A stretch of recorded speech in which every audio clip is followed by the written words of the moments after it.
Bueno, bienvenidos a esta conferencia de prensa que ofrece el Instituto Casla sobre la práctica de tortura en Venezuela, que constituye un crimen de lesa humanidad.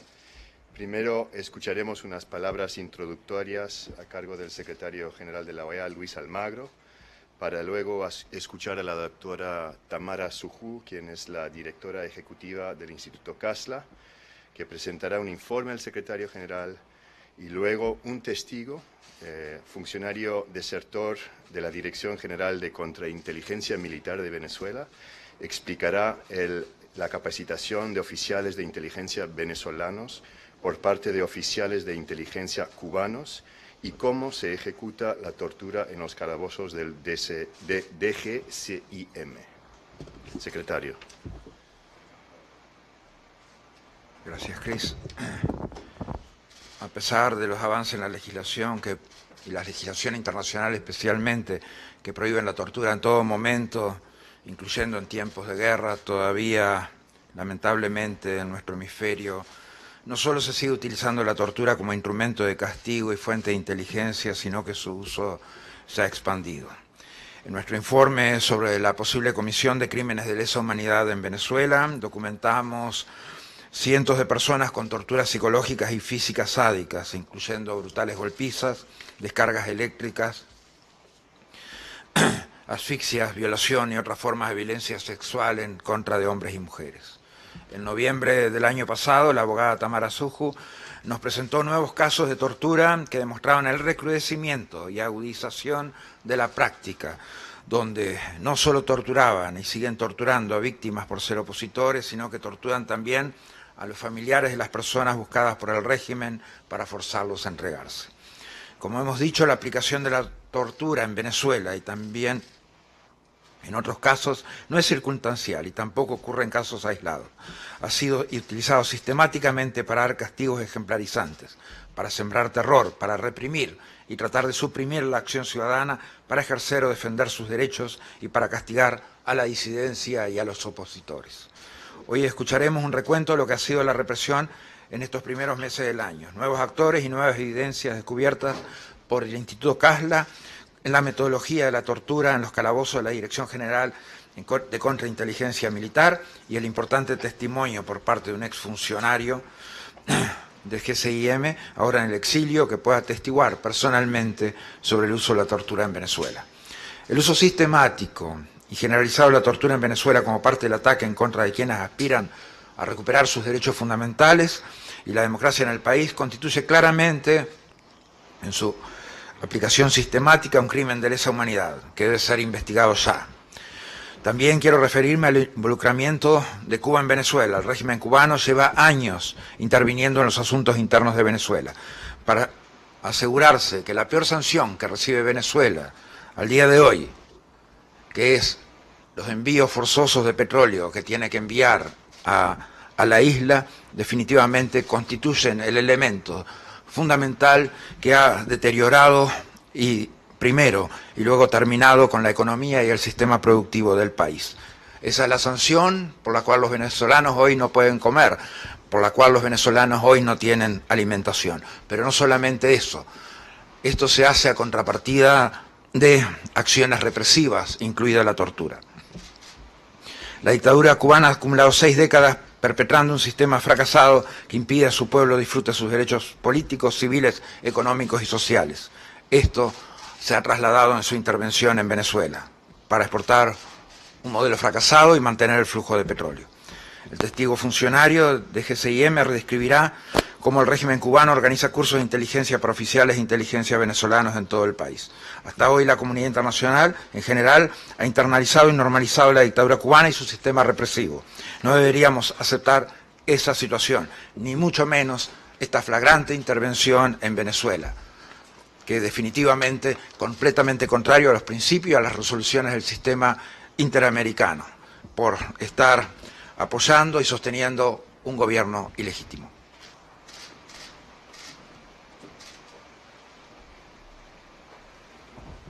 Gracias, secretario. Ahora escucharemos las palabras y el informe de la doctora Tamara Sujú.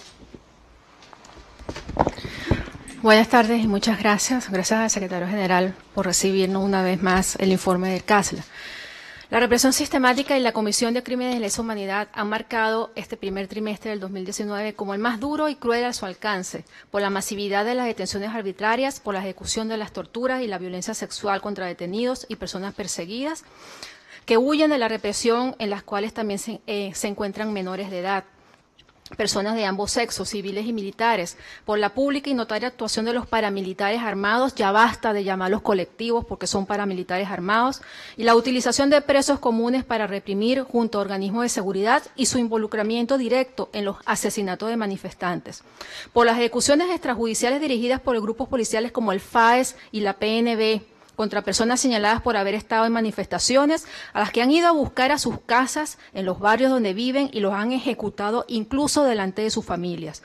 Todo esto dentro del contexto de los hechos políticos que han venido sucediendo desde el 10 de enero, cuando Maduro se autoproclamó. La mayoría de las víctimas fueron asesinadas en el contexto de las manifestaciones, algunas en episodios de saqueos y otras 8 que ha documentado el Instituto CASLA, fueron asesinados en ejecuciones extrajudiciales. Antes del 22 de enero, un grupo de 27 militares manifestaron su descontento público, que es el caso que se llama Cotiza. Ellos fueron arrestados, algunos fueron terriblemente torturados y estos casos ya están en la Corte Penal Internacional. La represión continuó el 22, 23 y 24 de febrero, cuando los venezolanos desde distintos puntos del país acopiaban insumos y trataban de introducirlos dentro de Venezuela. El terror comenzó el 22 en el municipio Gran Sabana, fronterizo con Brasil, donde los primeros heridos fueron miembros de la comunidad indígena Camacarapay, quienes hacían vigilia en las cercanías de la línea fronteriza. Testigos dicen que la Guardia Nacional disparó ráfagas de balas contra los manifestantes no para disuadir, sino para matar. Los heridos que se encuentran en el estado Roraima, en Brasil, en el municipio Roraima de Brasil, presentan múltiples heridas de balas en todo el cuerpo. Hasta ahora, 8 personas han fallecido, múltiples personas han sido presentadas ante la justicia, y el terror que causaron los grupos paramilitares y los colectivos, pues, y la Fuerza Armada Nacional en el municipio Gran Sabana de Venezuela no tiene precedentes.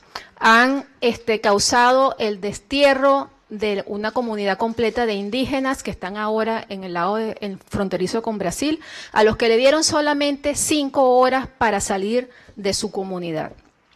La particularidad en esta ocasión fue la descarada declaración de guerra contra una población desarmada que hiciera Iris Varela, quien en la cadena de la represión de Maduro lleva el Ministerio de Cárceles del país. La imagen de la juramentación de presos comunes es en uno de los puentes fronterizos por donde debía entrar la ayuda humanitaria, juramentando lealtad al régimen para defender la revolución, marcó el hilo conductual criminal que prevaleció el 22 y 23 y sus días subsiguientes. Iris Varela lo llamó Unión Cívico-Militar en Defensa del Suelo Patrio. Iris Varela también fue denunciada en la Corte Penal Internacional. La actuación de los colectivos en las zonas de conflicto fue pública, fotografiada y filmada por los periodistas, e incluso se le atribuyeron por lo menos varios de los heridos de Ureña y San Antonio a la actuación de estos irregulares. Con armas cortas, armas largas, acorralaron a periodistas, persiguieron a manifestantes y dispararon a las casas. El día 23 salieron vestidos de negro y encapuchados, armados y disparando, amenazando a quienes estaban desde tempranas horas esperando la entrada de la ayuda humanitaria por el puente de esa ciudad. Durante toda la jornada y los días siguientes, militares y soldados fueron desertando hacia Colombia, pidiendo refugio. Hoy en día hay más de 1000 en la frontera con Colombia. Estos soldados salían diciendo que no, que desertaban en parte porque no querían seguir reprimiendo, y mucho menos con paramilitares y presos comunes. Periodistas y medios de comunicación también han sido víctimas de la represión. La Asociación Nacional de Trabajadores de Prensa ha denunciado la detención arbitraria de por lo menos 2 decenas de periodistas, entre ellos venezolanos, chilenos, colombianos, franceses, españoles y mexicanos. El Instituto CASLA envió a la Corte Penal Internacional varios testimonios de estos trabajadores de prensa, algunos de los cuales fueron secuestrados por paramilitares, amenazados de muerte, fueron víctimas de tratos crueles y robo de todos sus equipos. Varios medios de comunicación y programas de larga trayectoria nacional fueron sacados del aire en estos días. el 30 de noviembre se conocía sobre la detención de 4 oficiales y un civil por parte del DGCIN. Ellos fueron los coroneles Osvaldo García Palomo y José Rommel Acevedo, el primer teniente Alberto José Salazar, el sargento Miguel Ambrosio Palacio y el ciudadano Antonio José y Avichela. Todos fueron torturados desde el primer momento de su detención y por varios días en las instalaciones del organismo. Las torturas sufridas por estas personas fueron colgamiento, descargas eléctricas, palizas por personas que inclusive incluyó el desprendimiento de la rótula de una pierna del civil. Le dieron puntapiés en el rostro que provocó la pérdida de la visión. Le causaron cortadas con navajas en los pies y en los glúteos, heridas sangrantes, y además la novedad de las nuevas denuncias es que les echan droga por donde están sangrando para causar algún tipo de estado psicológico, y además los inyectan sustancias que se desconoce cuáles son. Estas 5 personas fueron víctimas de esas torturas. Ahora bien, los organismos de inteligencia siguen estando al mando de crímenes denunciados ante la CPI. La tortura no ha cesado, al contrario, se ha incrementado por el desespero de Maduro, de que siente que pierde el control. El Instituto Casla ha documentado en 2 meses 40 nuevos casos de tortura, entre los cuales se incluyen menores de edad de ambos sexos, civiles y militares. Las que han sido aplicadas a estos últimos son las más atroces, la de los militares, patrón que ha venido incrementándose desde el pasado año. Militares han sido colgados, golpeados, atados de pies y manos, encapuchados por día, tirados en el piso sin darles agua y comida. Pero las denuncias se multiplican con la detención arbitraria de familiares de oficiales disidentes, madres y padres cuyos hogares han sido brutalmente allanados y a los que detienen para que aparezcan sus hijos. También la de aquellos cuyos hijos fueron masacrados por el Grupo FAES, grupo de exterminio de Nicolás Maduro, y que utiliza impunemente para matar y reprimir a los venezolanos. Estamos también documentando torturas de familiares, estamos documentando desaparición forzada y asesinato por grupos paramilitares. Ahora bien, hoy vamos a presentar al teniente de aviación Ronald Dugarte. Es funcionario del DGCIN, quien hablará sobre el centro de tortura ubicado en Boleíta, en Caracas. Él me ha entregado los videos que ustedes van a ver hoy, que muestran las celdas del DGCIN y algunas de sus víctimas. También quiero denunciar que este lugar es usado para mantener a civiles secuestrados por funcionarios de ese organismo para extorsionarlos. Venezolanos que están en esas celdas de tortura, que ni siquiera son perseguidos políticos y que están secuestrados para torturarlos y extorsionarlos. Los llevan a este lugar cuando no pagan dichas extorsiones o vacunas, los torturan por días, semanas y meses, y los familiares no denuncian porque los amenazan con matarlos. La situación se torna más grave debido a que esta organización delictiva llamada DGCIN cuenta dentro de su estructura con 2 fiscales del Ministerio Público que se llaman Ángel Betancourt y Farik Mora en la jurisdicción ordinaria y Manuel Echenique para los casos que se ventilan en la jurisdicción militar. Tanto Ángel Betancourt como Farik Mora tienen oficina que han habilitado en la sede del DGCIN, en la cual planifican y ordenan todas las atrocidades en contra de civiles y militares a quienes consideran sus enemigos. Fiscales del Ministerio Público en la sede del DGCIN, donde son testigos de las torturas y de las atrocidades que ocurren ahí. Para la ejecución de las torturas y la aplicación de sustancias narcóticas que suprimen la voluntad de los detenidos, los funcionarios del DGCIN utilizan en muchos casos centros de torturas clandestinos de los que ya les he hablado antes. Algunas de ellas son viviendas que han sido incautadas al narcotráfico y asignadas a la DGCIN por órdenes del mayor general Néstor Reverol. Estas viviendas son llamadas centros o casas de tortura, siendo una de las más comunes la que utilizan los paramilitares que encabeza Jonathan Pérez Noguera, llamado JJ, como centro de operaciones ubicado en la avenida Manuel Sáenz de San Bernardino. JJ es uno de los paramilitares, miembro de un colectivo que acompaña al FAES a todas estas atrocidades. El grupo que dirige y ejecuta las torturas en el DGCIN está integrado por las siguientes personas. De las manos de estas personas son las víctimas, de las manos de los que voy a nombrar ahora son los torturados del DGCIN. Coronel Rafael Franco Quintero, Coronel Hanover Guerrero, Mayor Alexander Granco Arteaga, Mayor Néstor Blanco Hurtado, alias Ezequiel, Mayor José Sánchez Castro, Capitán Germán Antonio Sánchez, alias Santiago, Capitán José Castillo, alias Talibán, Capitán Jesús Cárdenas, alias Camaleón, Capitán Jonathan Becerra, alias Piraña, Capitán Keiler Chacón Bautista, alias Gaviota, Teniente Abel Angola, Teniente Johanna González, Teniente Isaac Esteves, Teniente Reunirte Amaro y Teniente Saúl Méndez.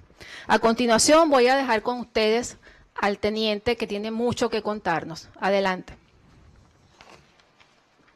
Primeramente, buenas tardes, ciudadano secretario general Luis Almagro, la ciudadana abogada Tamara Azurjú, defensora de los derechos humanos, y a todo el personal que se encuentra presente en este momento.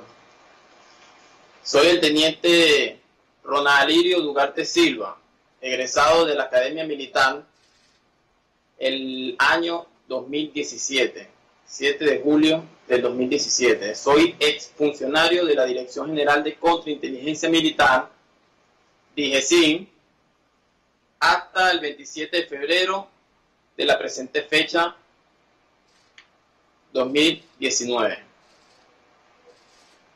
Durante mi permanencia en el DIGESIM ocupé varios cargos, pero uno de ellos, y más importante, fue desempeñar servicios en la División de Investigaciones, específicamente como custodio, en la División de Búsqueda, Captura y Custodia, mejor conocida como el Calabozo, donde permanecen los prisioneros políticos.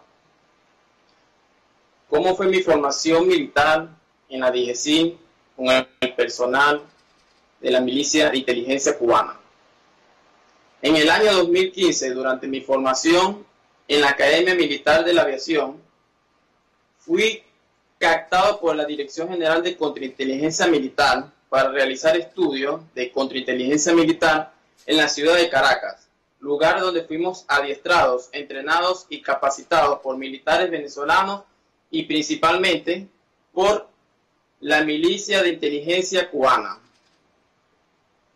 para realizar labores de contrainteligencia, en el cual una de las principales misiones que me fueron encomendadas fue la de ejecutar operaciones de contrainteligencia militar que impidan, coordinen y prevengan las actividades de espionaje e inteligencia enemiga, así como contribuir con la investigación penal en el ámbito político, militar y civil, para garantizar la protección del comandante en jefe y la seguridad de la Fuerza Armada Nacional Bolivariana. Mediante el mantenimiento del aspecto operacional, el fortalecimiento de la disciplina, la seguridad de la formación y el correcto uso de los procedimientos militares que permitan la mejor conducción, establecimiento, formación y ejecución del trabajo de contrainteligencia, logrando el fortalecimiento de la seguridad y defensa de la nación.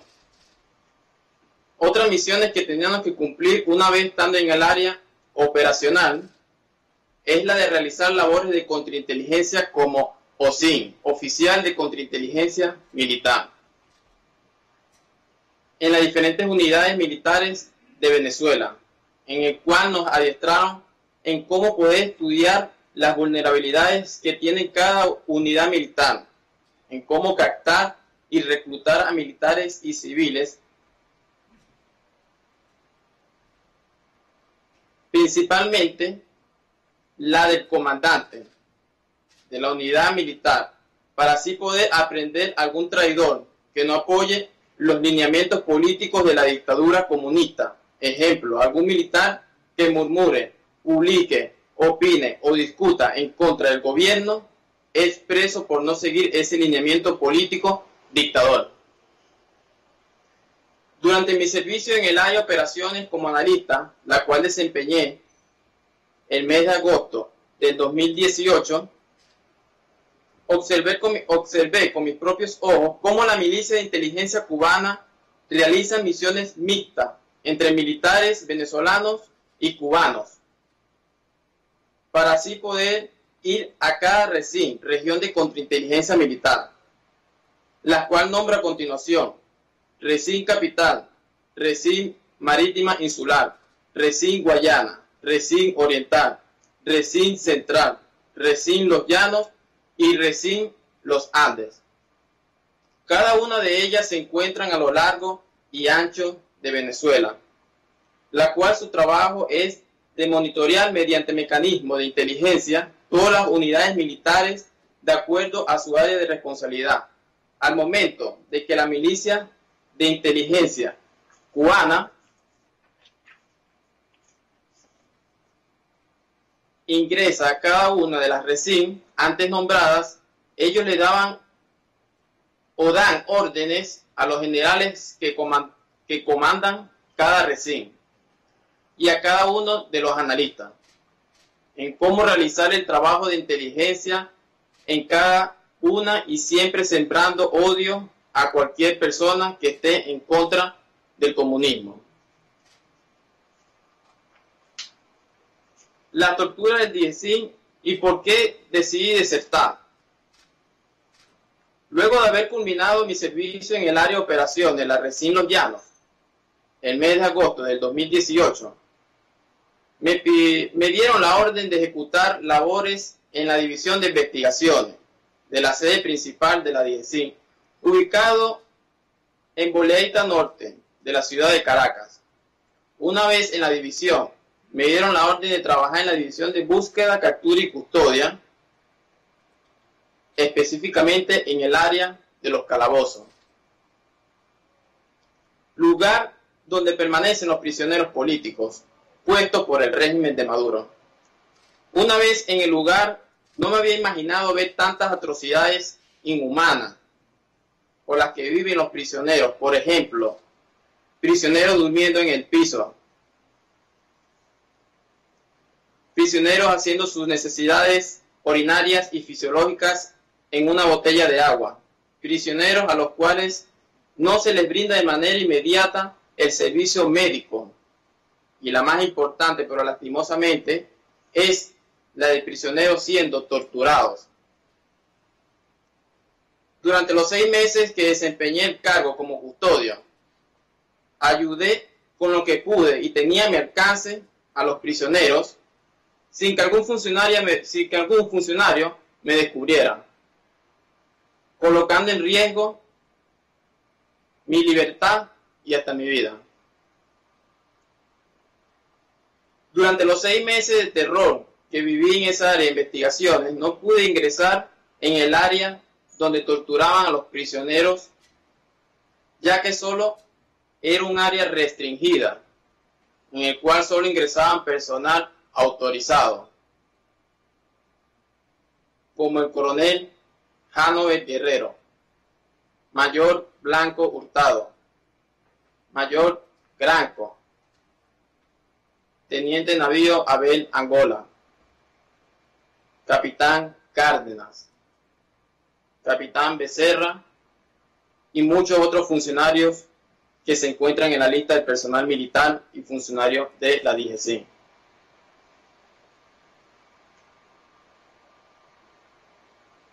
En ese preciso momento, sí pude escuchar sus gritos y lamentos de tanto dolor en que los opresores le causaban. Seguidamente eran apresados con las manos atadas hacia atrás y con una carpeta o capucha, la cual eran apretadas por cinta adhesiva alrededor de su cabeza. Quedan de esa forma por un mes en un cuarto oscuro, sin derecho a nada, solo a beber agua y comer. De igual forma, tengo conocimiento de diferentes centros de torturas dentro de unidades militares ubicados en el Fuerte Tiuna y en lugares clandestinos, los cuales solo tienen conocimiento de su ubicación el personal de la milicia cubana y los colectivos, los cuales no lo llamarían colectivos, son más paramilitares que colectivos, ya que ellos son adiestrados, formados entrenados, equipados y armados militarmente. Además de eso, portan credenciales de la DIGESIN, lo que les da aún más poder de hacer y deshacer lo que quieran en gana. Ellos extorsionan, secuestran, torturan y asesinan. Así como pasa en el DIGESIN, pasa igualmente en el SEBIN y en el FAES. Podría decir que el gobierno ha adiestrado a los paramilitares con el nombre de colectivo para no crear pánico en la nación.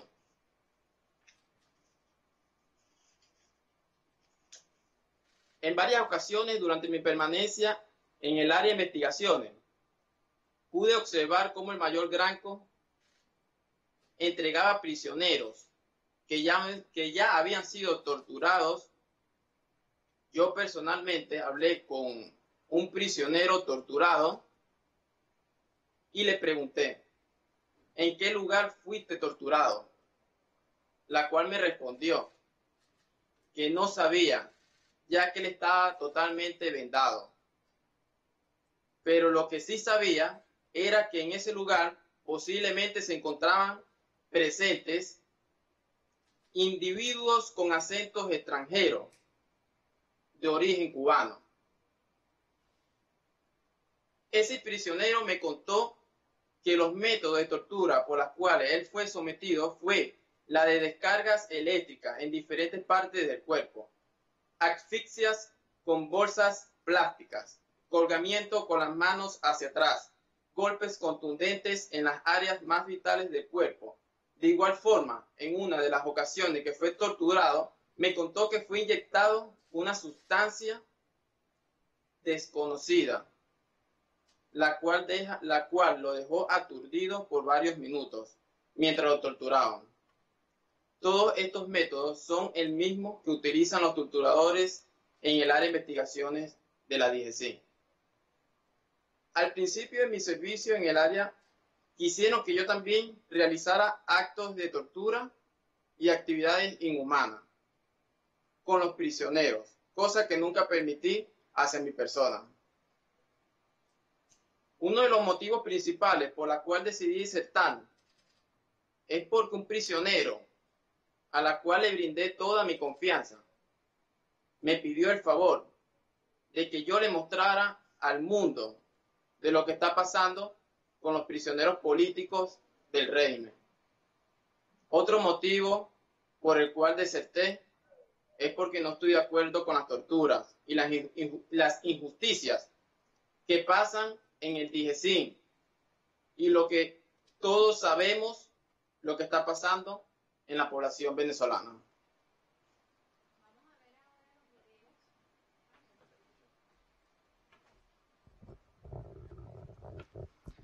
Vamos a ver ahora los videos que él grabó en su permanencia en el DIGESIN y él los va a ir comentando.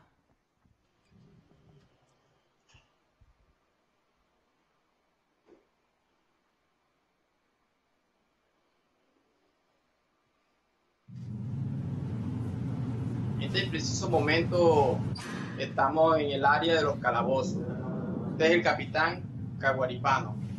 A él se le está preguntando que si quiere desayunar, la cual se nega.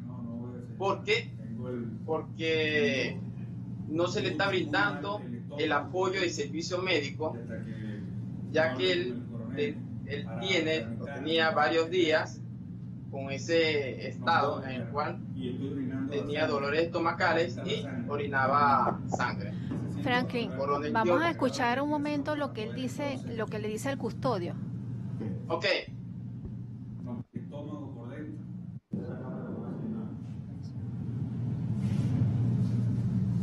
Dígalo, ¿eh?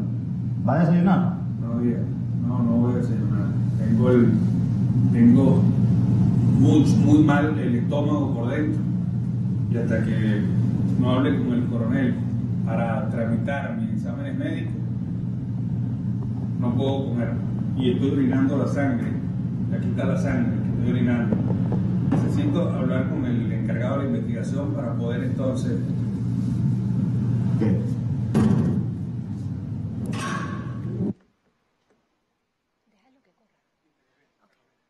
cuéntanos, mientras llegamos al otro, cuéntanos lo que hacías. ¿Cómo grabaste, Ronald? Dime. Cuéntanos cómo grabaste mientras llega a la próxima celda, el video. Ok.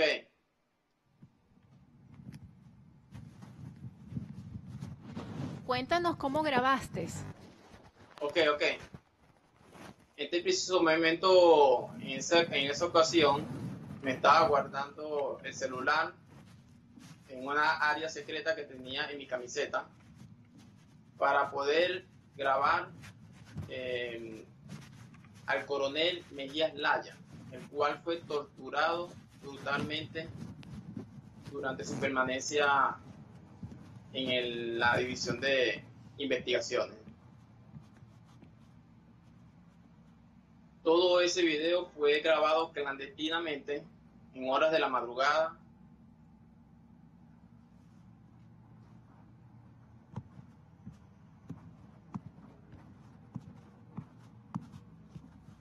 Toda esa es la área de investigación de la Dirección General de Contrainteligencia Militar, ubicado en Boleadita Norte, Distrito Capital.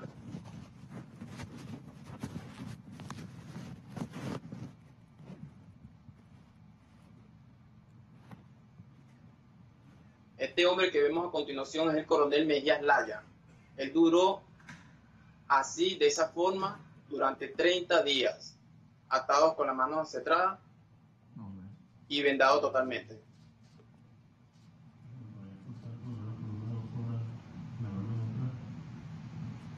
Nombre. Johnny. ¿Por qué? Mejías. ¿Eres tú? Coronel.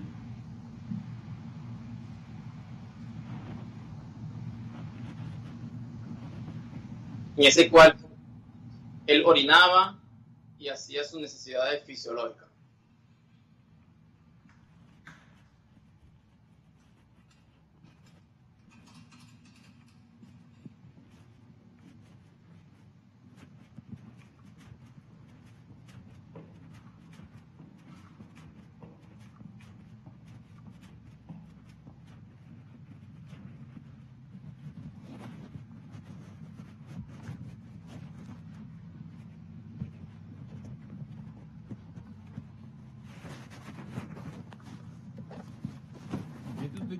¿Quién?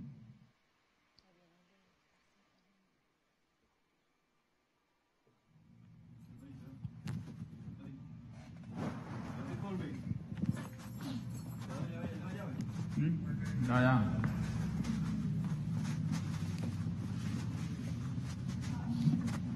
En este preciso momento me estoy dirigiendo a los cuartos de tortura.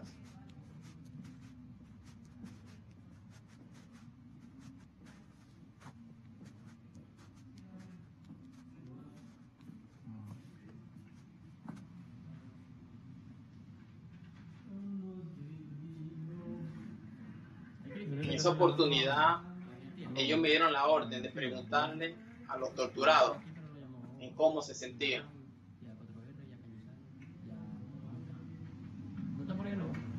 Esos son los 5, ¿no? Sí, el otro ya con A continuación veremos al coronel García Palomo, al ciudadano Avichela y al coronel Acevedo.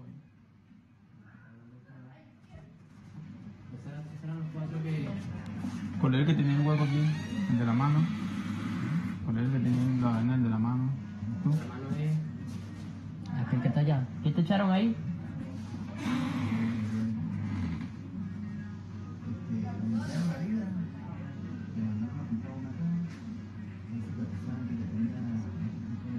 No lo tenías infectado, ¿no? ¿Está infectado? Sí, esos son los 5 tienen el mismo juego. Dale, gracias. No, pero si está feo. Aquí, yo lo vi aquí, este pulso aquí se le vi. Sí.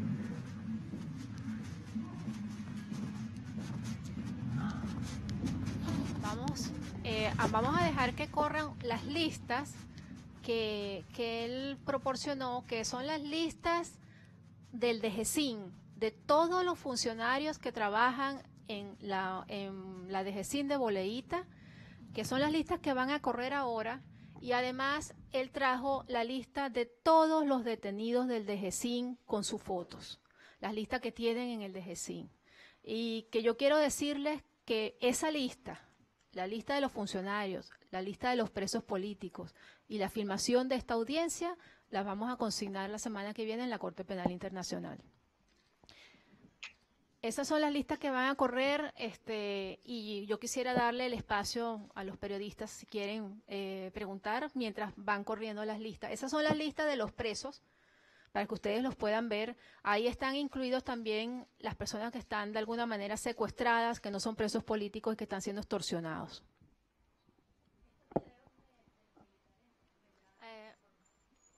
Pregúntaselo.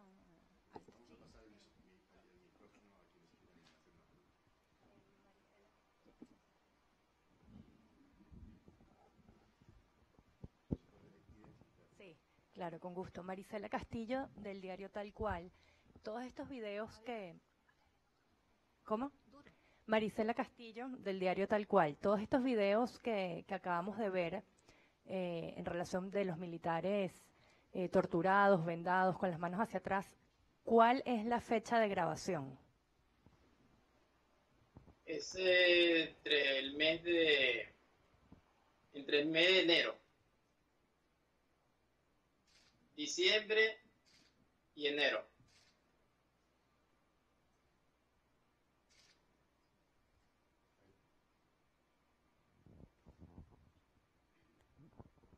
Carla Angola, de EBTV Miami. Lo primero que quiero preguntarle es, ¿qué fue lo peor que observó estando allí? Es decir, ya nos ha mostrado, nos ha dado una muestra, pero ¿qué fue lo más terrible que vio en esos calabozos y que en este momento se siga desarrollando? ¿Está en marcha todavía ese tipo de torturas? ¿Quiénes siguen sometidos a ellas? Y de alguna manera, si hay otros funcionarios como usted colaborando en este sentido para seguirnos dando pruebas al mundo de lo que allí pasa, y si cree que también van a hablar pronto, si hay otros más como usted. Bueno, principalmente todos sabemos que es la tortura. Eso fue una de las primeras cosas que nunca me imaginé haber llegado a esas investigaciones. Lo segundo es el trato a los prisioneros. Los tratan como si fueran animales. No se les brinda su derecho al servicio médico, no se les brinda su derecho a salir a tomar sol un rato. Todo el tiempo una opresión contra cada uno de los prisioneros, tanto física como psicológicamente. Tengo varios funcionarios de la Dirección General de Contrainteligencia que también quisieran aportar información en este preciso momento, pero si tienen miedo, no tienen el coraje para hacer lo que estoy haciendo yo en este momento. Tienen miedo, ellos temen a que el régimen haga algo en contra a sus familiares. Laura Barros, de la Agencia Española de Noticias EFE. Señora Suju, usted hablaba de 40 nuevos casos de torturas que se han registrado durante este primer trimestre del año, y además hablaba de 8 muertes ocurridas durante las manifestaciones. ¿Usted nos podría precisar las cifras? Habló también de ejecuciones extrajudiciales. ¿Se ha cuantificado cuántas son, o se han recibido denuncias de cuántas pueden ser estas muertes extrajudiciales? Muchas gracias. Mira, yo he documentado, yo te puedo hablar de lo que yo he documentado, que son 40 nuevos casos de torturas de víctimas directas, ¿no? Como les decía, hay denuncias de niños y niñas entre los 13 y los 16 años, y hay civiles y militares, mucho caso Cotiza, caso de García Palomo y otros. Estamos llevando también 8 casos de asesinatos por extrajudiciales, que son los que ocurrieron entre el 10 y el 23 de enero. Nosotros estamos llevando 8 casos en la Corte Penal Internacional por ejecuciones extrajudiciales.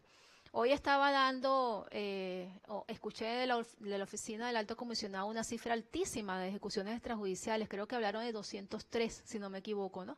Pero nosotros, en lo personal, estamos llevando 8 casos de ejecuciones extrajudiciales.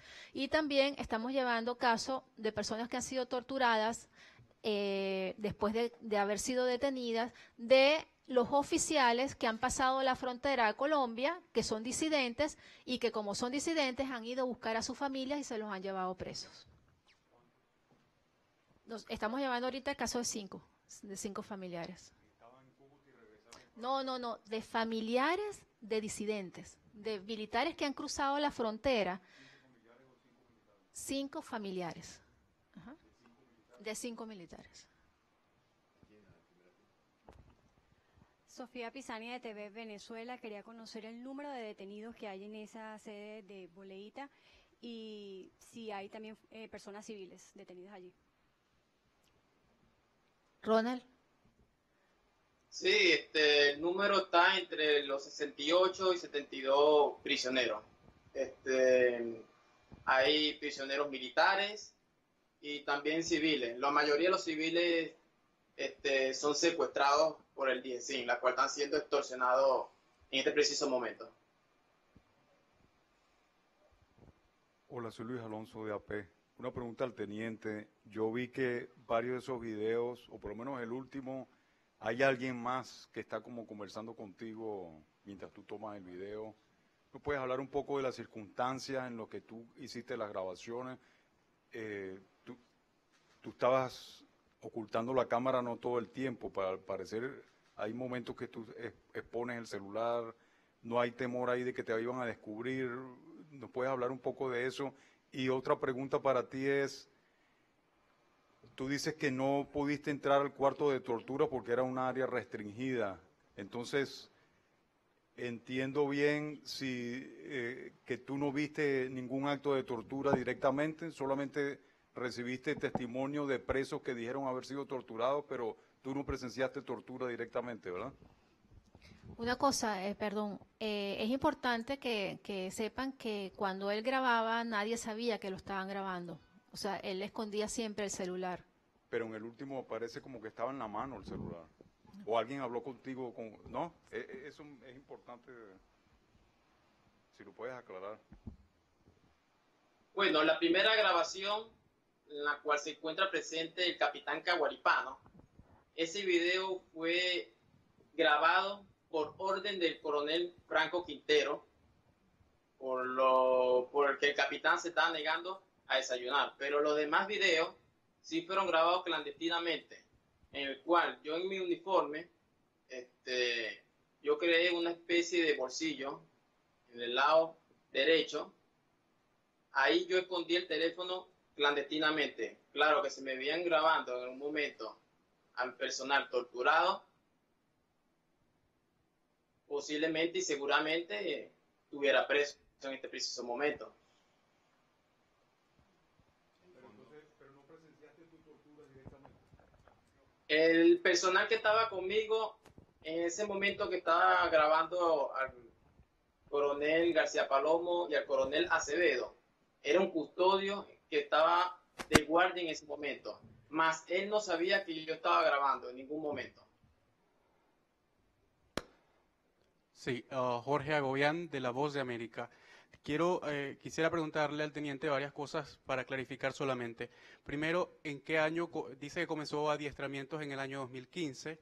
¿En qué fecha del 2018, entiendo, si estuvo en enero grabando el video, salió de Venezuela o si está en Venezuela usted?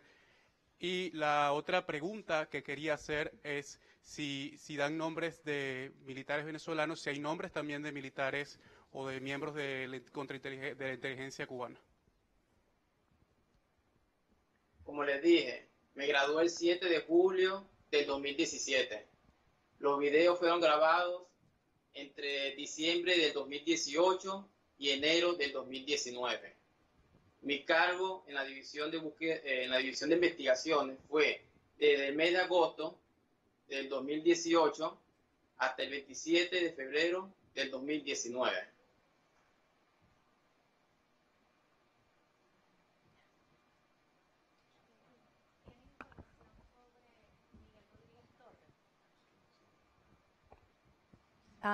Marisela Castillo, del diario Tal Cual, quería precisar si tienen información sobre Miguel Rodríguez Torres, su condición de salud tanto física como psicológica, y en qué condiciones se encuentra.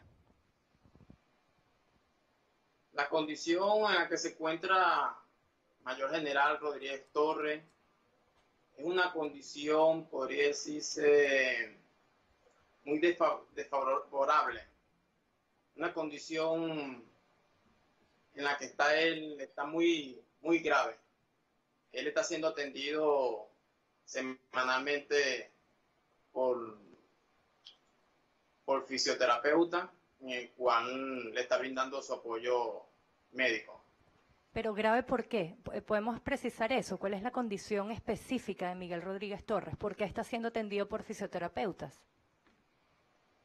Él fue operado en el hombro, tengo conocimiento, entre el hombro izquierdo. Él dice que las pocas conversaciones que tuve con él me dice que durante su apoyo en el servicio médico es excelente, pero sus condiciones en las que él vive, en la celda, no son óptimas para seguir avanzando en su proceso de mejorar su salud.